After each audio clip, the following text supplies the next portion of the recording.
नमस्कार दोस्तों, स्वागत है आपका क्रेजी क्रिप्टो मिंटू में। बात करेंगे आज कार्डानो अड्डा।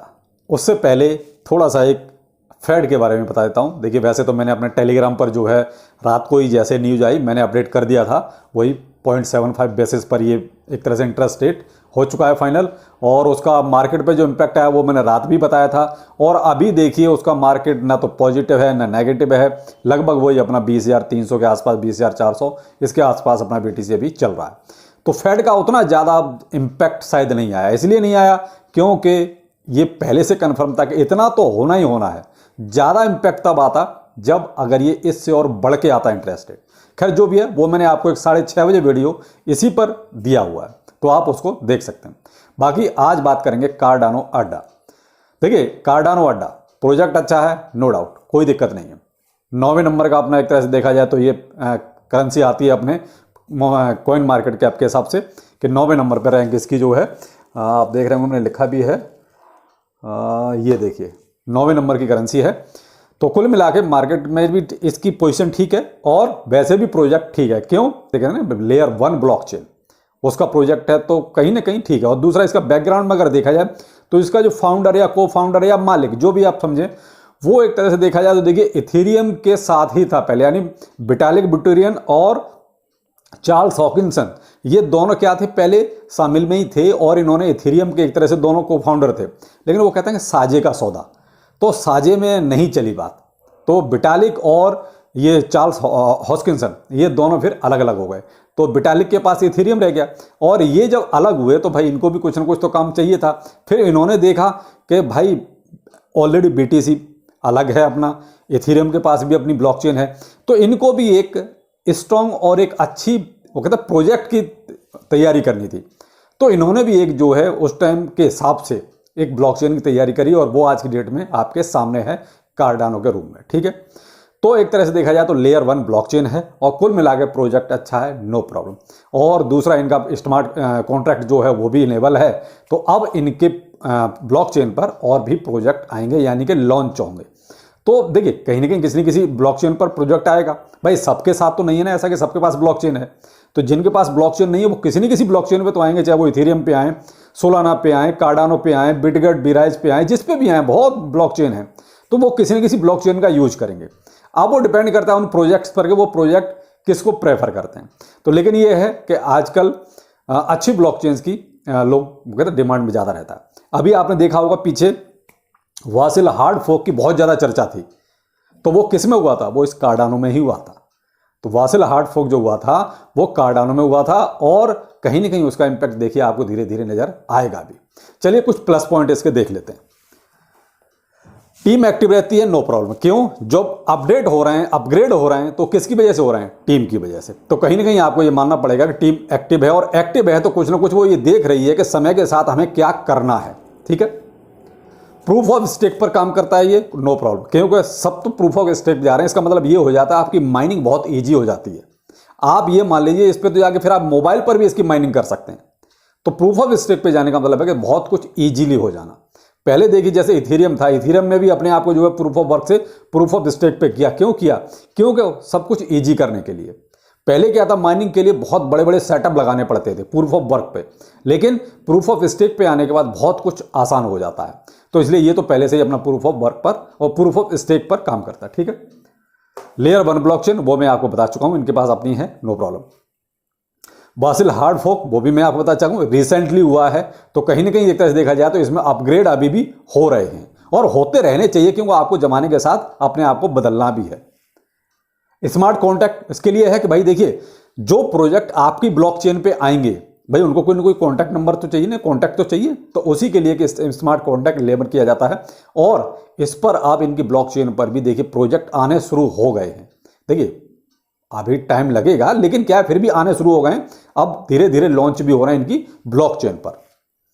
इनका अपना वॉलेट है, ठीक है, और स्टेकिंग भी अवेलेबल है। आप ये इनमें प्रोजेक्ट में एक तरह से खूबियां हैं। दूसरा, इसकी जो माइनिंग होती है वो स्टेकिंग के जरिए होती है, यानी आप कहीं भी इसको स्टेकिंग पे लगाएंगे वहां इसकी आपकी माइनिंग भी आप कर सकते हैं इजीली। तो ये हो गए इसके एक तरह से क्या कहेंगे प्लस पॉइंट।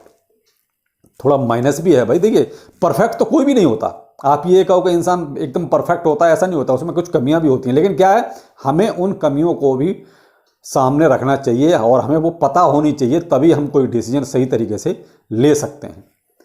देखिए, बर्निंग मैकेनिज्म इसमें भी नहीं है, जो सप्लाई है उतनी ही रहेगी। भविष्य में देखिए कोई बर्निंग हो जाए तो नहीं कह सकते, लेकिन अभी इनके कहीं भी ऐसा कोई मेंशन चीज नहीं है जिसमें आप ये कह सकें कि इसमें बर्निंग है। किसमें? कार्डानो अड्डा में। तो आप यहां ये चीज थोड़ा सा जरूर ध्यान में रखें कि कार्डानो अड्डा में बर्निंग नहीं है, यानी कि जितना माल है उतना ही रहेगा, चाहे वो पूरा का पूरा सर्कुलेशन में आ जाए, लेकिन एक भी उसमें से अड्डा कम नहीं होगा, यानी कि बर्निंग नहीं है। ब्लॉकचेन कैपेबिलिटी, देखिए अभी इनकी ब्लॉकचेन क्या कहेंगे, अपग्रेड वाली स्थिति में है। प्रोजेक्ट भी आ रहे हैं इन्हीं ब्लॉकचेन पे, लेकिन अभी तक वो कैपेसिटी जो है नहीं, अभी तक किसी ने भी चेक कर पाई है कि इस ब्लॉकचेन की कितनी कैपेसिटी है। ऐसा ना हो कि ज़्यादा जैसे प्रोजेक्ट आ गए और जैसे लोड पड़ा तो ये हैंग हो गई या स्टॉप हो गई। ऐसा हो चुका है कि जब इसका पहला प्रोजेक्ट जब इस पर लॉन्च हुआ तो जैसे ही बाइंग सेलिंग का प्रेशर आया तो इसमें थोड़ी सा ग्लिच आ गया। तो उसके लिए अभी थोड़ा सा इन्हें और अपने आप को अपग्रेड करना पड़ेगा, या ये कहो कि उस हिसाब से मेंटेन अपने आप को रखना पड़ेगा कि अगर आपके पास बाय और सेल का प्रेशर आता है तो आप उसको हैंडल कर सकें। तो ये थोड़ा सा अभी चेक करना बाकी है, क्योंकि अभी देखिए नया ही तो है, अभी ज़्यादा पुराना भी नहीं है, तो धीरे धीरे खैर हो जाएगा, वो कोई बहुत बड़ी बात नहीं है, क्योंकि जब लोड पड़ता है तभी चीज़ें पता चलती हैं। देखिए आपने किसी चीज़ को लैब में कर लिया है, देखिए वहाँ टेस्टिंग अलग होती है, लेकिन कहते हैं फील्ड में तो मेन चीज़ होती है फील्ड की टेस्टिंग। तो फील्ड की टेस्टिंग इनकी एक तरह से हो रही है, क्योंकि जैसे जैसे प्रोजेक्ट आ रहे हैं तो उसे पता चल रहा है कि आप ब्लॉकचेन में कितनी दम है। ठीक है, एक्सचेंज लिस्टिंग इसकी लगभग हो चुकी है, बहुत कम ही एक्सचेंज ऐसे बचे हैं जहां पर एक्सचेंज लिस्टिंग इसकी बाकी है, वरना तो मोस्टली एक्सचेंज लिस्टिंग इसकी हो चुकी है। तो आप एक्सचेंज के बारे में तो कंफर्म है कि बड़े बड़े एक्सचेंज पर आपको हर जगह ये मिल जाएगा। अब आते हैं इसके दूसरे पार्ट पर कि क्या क्या है इसमें। मैंने आपको बताया रैंक तो आपकी देखिए 9वें नंबर का प्रोजेक्ट है, तो कहीं ना कहीं 9वें नंबर पे है, तो मामला मजबूत ही है, कोई कमी नहीं है। तो मैक्सिमम सप्लाई इसकी जो है 45 बिलियन की, यानी 45 बिलियन की है। टोटल सप्लाई आज की डेट में 35.1 बिलियन। ठीक है, सर्कुलेशन में आ चुकी है 34.3 बिलियन। मार्केट रैंक मैंने आप बता दिया। मार्केट में हिस्सेदारी यानी कि डोमिनेंस, कि पूरा जो अपना क्रिप्टो मार्केट है उसमें जो टोटल वैल्यू है उसमें इसकी हिस्सेदारी 1.34% है। जैसे अपने बीटीसी की लगभग 39-40 बिलियन के आसपास, 39-40% के आसपास रहती है। जो अभी जैसे अपना 1 ट्रिलियन मार्केट चल रहा है मार्केट कैप, उसमें इसकी हिस्सेदारी 1.34% की है, यानी मार्केट की हिस्सेदारी भी ठीक ठाक है। भाई 1% बहुत होता है, कम नहीं होता।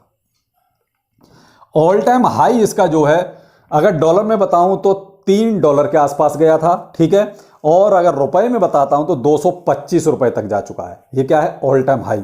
लेकिन वहां से अभी ये 86% आपका प्राइस नीचे भी है, तो 86% अभी आपका नीचे है, यानी कि आपका बहुत, अगर यहां तक भी चला जाएगा तो अच्छा खासा प्रॉफिट आपको मिल जाएगा। अब ये जो 45 बिलियन की जो सप्लाई है वो कहां है, किस किस के पास है, वो बताया था। देखिए इनका जो प्री सेल में आया 2.4 बिलियन का, ये प्री सेल में गया। सेल में आया, अपनी जो जर्नल सेल में, वो आया 26 बिलियन।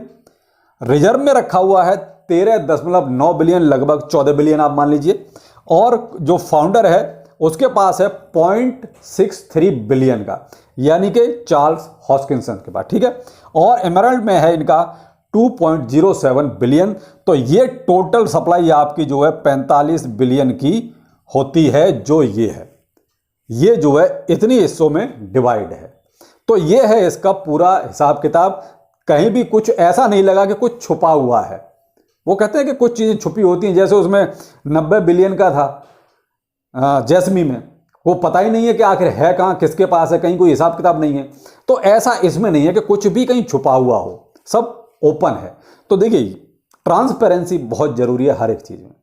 तो वही है इसमें कि ट्रांसपेरेंसी है, कहीं ना कहीं ऐसा नहीं है कि कुछ छुपा हुआ है, कुछ बाद में आएगा। भाई बर्निंग नहीं है तो नहीं है, क्लियर कट है। जो माल है किस किस के पास है वो भी आपके सामने है। सप्लाई में भी बहुत, सर्कुलेशन में भी बहुत आ चुका है, बहुत ज़्यादा नहीं, कि 34 बिलियन का सर्कुलेशन में आ चुका है एक तरह से देखा जाए तो 35 में से। तो माल एक देखा जाए तो उनके लोगों के पास भी ज़्यादा बचा नहीं है, लगभग मार्केट में ही है। और अगले बुल रन तक हो सकता है कि सारा का सारा माल आपका मार्केट में होगा। अब इस हिसाब से देखा जाए, देखिए अभी करंट में जो प्राइस चल रहा है वो ये चल रहा है, डॉलर में 39.3959 और रुपए में 32, आप मान लीजिए 32 रुपए के आसपास चल रहा है। ये है करंट का प्राइस, ये था ऑल टाइम हाई का प्राइस।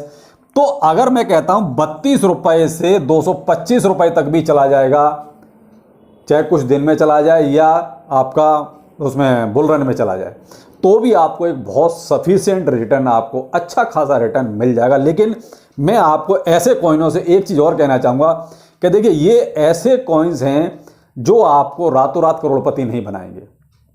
क्यों? ये पहले से ही एक तरह से पता है मार्केट में घुसे हुए हैं पूरी तरीके से, इनकी सप्लाई सारी होल्डिंग्स में हैं। तो आप इनसे वो उम्मीद ना करें कि ये रातों रात आपको करोड़पति बनाएंगे, लेकिन एक बहुत अच्छा रिटर्न आपको ये देने की कैपेसिटी रखते हैं, बहुत अच्छा, मैं ये कह रहा हूं। आप यहीं से देख लीजिए, 32 रुपए से अगर 225 तक जाएगा तो वैसे ही आपको बहुत अच्छा रिटर्न मिल जाएगा। लेकिन अगर मैं ये कहता हूं कि 2024 में या 2025 में, देखिए बुलरन का यही कहा जाता है कि या तो 24 में आएगा या 25 में आएगा। भाई प्रेडिक्शन है, अभी ये भी नहीं कह सकते यहीं आएगा, हो सकता है 26 में चला सकता है, हो सकता है 23 में आ जाए, क्या है प्रेडिक्शन है। अगर 2024 और 2025 में अगर मान के चलें तो मेरे हिसाब से ये $4 तक जा सकता है बुल रन में। वो भी क्यों? क्योंकि ये देखिए यहां पर $3 तो जा चुका है, ऑल टाइम हाई अपना एक तरह से ये बना चुका है। तो ये तो मैं कह ही रहा हूं कि यहां तक तो देखिए बुल रन में चला ही जाएगा, यहां तक तो इसको कोई प्रॉब्लम है नहीं। क्यों? प्रोजेक्ट ठीक है, प्रोजेक्ट में कोई ऐसा ग्लिच है नहीं, प्रोजेक्ट की जो लाइनअप है वो ठीक है।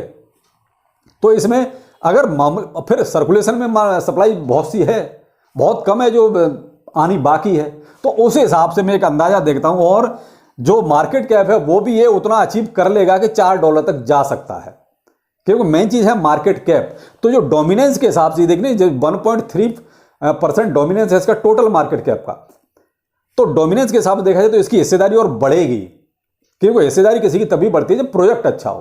तो इसीलिए मेरा एक प्रिडिक्शन है, मेरा मानना है कि ये बुल रन में, चाहे आपका 23 में बुल रन आए, 24 में आए, 25 आए, तो वहां आपका ये $4 को में हो सकता है मैक्सिमम जा सकता है।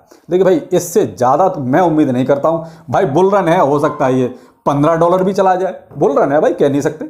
लेकिन जो मेरी प्रिडिक्शन है वो मैं मानता हूं कि $4 तक शायद ये अचीव कर सकता है। लेकिन बुल रन है, मैंने कहा ना बुल रन में तो कुछ भी हो सकता है, तो हो सकता है 4 का 14 हो जाए, 15 हो जाए। लेकिन मेरा जो अपना प्रेडिक्शन है वो मैं मानता हूं कि $4 तक तो इसको अगले बुल रन में जाना चाहिए। बाकी शॉर्ट में ये आपको अच्छे खासे रिटर्न देता रहेगा, वो आप लेते रहिए, क्योंकि इसमें ग्रीनरी आएगी, रेड भी होगा, फिर ग्रीन होगा, रेड होगा, यानी ऊपर जाएगा नीचे जाएगा। तो आप वहां उस चीज़ का भी फायदा उठाएं, तो आप कहीं ना कहीं एक अच्छा प्रॉफिट वहां भी ले सकते हैं। तो मेरे हिसाब से अगर मुझसे ये कहा जाए कि आप इसमें क्या करो, देखिए मैं अपने पोर्टफोलियो का कम से कम इसमें 15% तक लगा सकता हूं, यानी प्रोजेक्ट मेरे हिसाब से ठीक है। आप ये कहें कि प्रोजेक्ट के हिसाब से अगर देखा जाए तो मेरे हिसाब से प्रोजेक्ट ठीक है। और मैं अगर इन्वेस्टमेंट करूं तो देखिए अपने, अगर मुझे $100 लगाने हैं पूरे क्रिप्टो मार्केट में, तो कम से कम ₹15 में इसमें लगा दूंगा, 15 से 20 रुपये, इससे ज़्यादा नहीं, 15 से 20 रुपये में लगाने इसमें पोजीशन में हूं कि अगर $100 मुझे इन्वेस्ट करना है पूरे क्रिप्टो मार्केट में, तो यानी कि वही 15 से 20% अपने पोर्टफोलियो का। तो मेरे हिसाब से प्रोजेक्ट ठीक है। बाकी देखिए कोई भी इन्वेस्टमेंट करने से पहले आप अपनी रिसर्च जरूर कीजिए। मैं देखिए मेरा काम है, मैं नेगेटिव और पॉजिटिव दोनों चीज़ आपके सामने रखता हूं। इसीलिए जो भी अभी तक रिव्यू हुए हैं, तो बहुत तो लोगों को यही लगता है कि सर आप सारी चीज़ें नेगेटिव बताते। भाई नेगेटिव नहीं, मैं उसमें अच्छा और खराब दोनों चीज़ें बताता हूँ। इसमें भी तो बहुत कुछ अच्छा भी है, खराब भी है। तो मैंने कहा परफेक्ट तो कोई भी नहीं होता, लेकिन क्या है कि हम ये जो खराब चीजें हैं ना, वो न तो कोई भी बताना पसंद करता है और ना ही कोई सुनना पसंद करता है। लेकिन जब तक आपको खराब चीजें पता नहीं होंगी तब तक एक सही डिसीजन आप नहीं ले सकते। भाई कोई खराब चीज आपको पहले से पता है तो उसका आप सॉल्यूशन निकाल सकते हो, जब पता ही नहीं तो सॉल्यूशन क्या निकालोगे। तो इसलिए दोनों चीजें आपको पता होनी चाहिए। तो ये था कार्डानो अड्डा। वीडियो कैसा लगा? अगर अच्छा लगा तो लाइक 1000 बनता है, इसमें कोई कंजूसी ना करें, और ना ही सब्सक्राइब करने में। दूसरा, आपकी एक बहुत ज़्यादा डिमांड है, और क्या करूं मैं भाई कमेंट देखता हूं तो उसमें देखता हूं बहुत ज़्यादा डिमांड है कि सर इसका रिव्यू, उसका रिव्यू, उसका रिव्यू। तो भाई देखिए अब एक चैनल पे तो ये चीज़ें हो नहीं सकती। मेरा एक दूसरा चैनल है अर्न विद रोहितास, ये देखिए नीचे ब्रैकेट में अर्न विद रोहितास, आप इसको ज्वाइन कर लीजिए। मैं एक दो वीडियो उस पर भी आपके रिव्यू के लाने वाला हूं। तो उससे क्या होगा कि मेरा भी थोड़ा बर्डन कम हो जाएगा और आपकी भी ज़रूरतें पूरी हो जाएंगी। क्योंकि बहुत ज़्यादा कमेंट आ रहे हैं आपके सर इसका रिव्यू उसका रिव्यू। तो देखिए एक चैनल पर कितना रिव्यू करूँगा मैं, तो इसलिए आप जो है अर्न विद रोहितास को ज्वाइन कर लीजिए। इस पर भी आपके रिव्यू आज से ही शुरू हो जाएंगे, ठीक है। आज हो सकता है कि 4 बजे इस पर पहला वीडियो आएगा रिव्यू का, किसी न किसी कॉइन का आपने जो पसंद किया है उसी में से कोई रिव्यू करके आपको इस पर देता हूं। अर्न विद रोहितास को ज्वाइन कर लीजिए, इसका लिंक जो है डिस्क्रिप्शन में ही मौजूद है इसी वीडियो के। तो चलिए फिर मिलते हैं किसी नए कॉइन के साथ। नमस्कार।